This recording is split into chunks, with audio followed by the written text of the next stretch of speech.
6 વર્ષ પછી તમારે ત્યાં બાળક આવે છે. શું નામ છે તમારું? અક્ષયભાઈ દિનેશભાઈ પટેલ. તમારું નામ? પુષ્પાબેન અક્ષયભાઈ પટેલ. ઓકે, એનો મતલબ કે આજે 2015 અને 2021 ચાલે એટલે 6 વર્ષ તો ઓલમોસ્ટ આપણે થઈ ગયા, બરાબર ને? 6 વર્ષ પછી તમારે ત્યાં બાળક આવે છે અને ગામ ગોપડા ડોકા પડ્યું, ગોપડા, મહુવા, જિલ્લો સુરત. તો મને એ જણાવો કે તમે બાળક મેળવવા માટે કયા વર્ષથી, લગ્નના કયા વર્ષ, કેટલા વર્ષ પછી તમે પ્રયત્ન ચાલુ કરેલા? એ 2018 થી જેવું ચાલુ કરેલું. 2018 થી, બરાબર.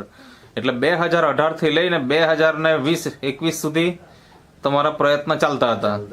તો મને એ જણાવો કે ક્યાં ક્યાં હોસ્પિટલમાં ગયેલા અને ત્યાં તમને ડોક્ટરે શું કીધું? વિયારા ગયેલા હતા. ઓકે, વિયારા ગયેલા, પછી નવસારી બી ગયેલા, પછી રાનકુવા ગયેલા. ઓકે, મતલબ 4 હોસ્પિટલમાં તમે ટ્રીટમેન્ટ કરાવી નાખેલી. ડોક્ટરનું શું કહેવાનું હતું? એ શું ખામી છે એમ? એ બ્રિજ નથી બનતો એમ કહેવા માંગુ. એના કારણે પ્રેગ્નન્સી રહેતી નહોતી. ગામમાં કેવું હોય કે આપણે ભગત ભુવાને બતાવીએ, તો તમે કેટલા ભગત ભુવાને બતાવેલું અંદાજે? અંદાજે તો 15 થી 17 હોય, કેમ કે કેટલી જગ્યાએ ગયેલા. ક્યાં ક્યાં ગયેલા? એ બધું સાતેમ ગયેલા, પછી પારડી ને નવસારી ને આ બાજુ ઘણી જગ્યાએ, મહુવા. ઓલમોસ્ટ મતલબ તમારા આસપાસમાં જેટલા ભગત ભુવા એ બધા પાસે જઈ આવેલા. ત્યાં શું કહેતા હતા એ લોકો? એ લોકો તો એમ કે થાહે ને એમ કરીને, પણ રિઝલ્ટ એમાં પણ નહીં મળ્યું.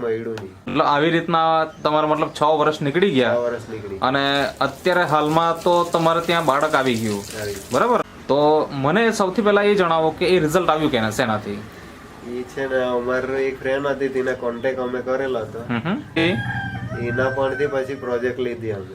એટલે એના પરથી તમે પ્રોડક્ટ લીધી. કઈ કઈ પ્રોડક્ટ? ઓકે, આ જે નેચરામોર છે જે ભાઈઓ માટે છે, આ નેચરામોર ફોર વુમન.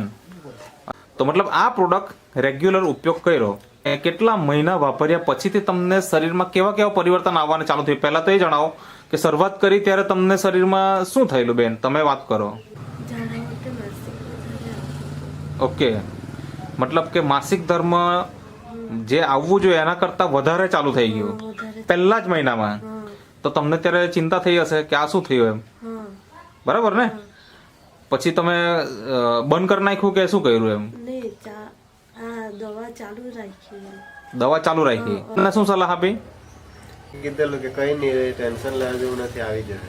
ઓકે, એટલે તમે કન્ટિન્યુ રાખ્યું પછી, અને ત્યાર પછી તમને કેટલા મહિનામાં પ્રેગ્નન્સીનું રિઝલ્ટ મળી ગયું? એ બીજા મહિને જ મળી ગયું. આ બાળક છે